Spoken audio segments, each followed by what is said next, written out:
আসসালামু আলাইকুম ওরহমতুল্লাহি ওবারাকাতু। প্রিয় ভাই ও বোনেরা, জুমার দিন মুসলিমদের জন্য একটি বরকতময় দিন। আসুন জেনে নেই জুমার দিনের 10টি সুন্নতে আমল। 1 নম্বরে হচ্ছে জুমার দিন গোসল করা। 2 নম্বরে পরিষ্কার পরিচ্ছন্ন থাকা, সুন্দর পোশাক পরা এবং সুগন্ধি ব্যবহার করা পুরুষদের জন্য।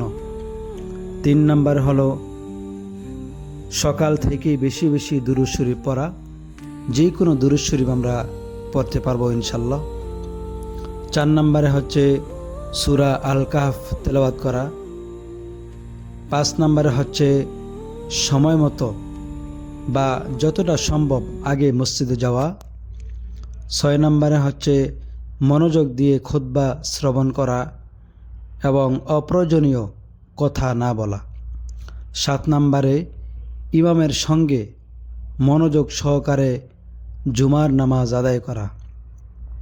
8 নম্বরে হচ্ছে বেশি বেশি আল্লাহর জিকির, ইস্তেগফার ও দোয়া করা।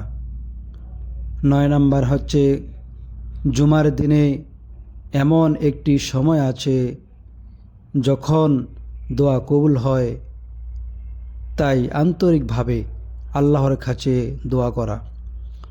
10 নম্বর পরিবার, আত্মীয় স্বজন ও সকল মুসলিমদের জন্য দোয়া করা।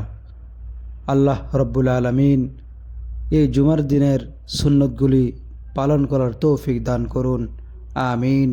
ভিডিওটি ভালো লাগলে লাইক, কমেন্ট, শেয়ার ও সাবস্ক্রাইব করতে ভুলবেন না।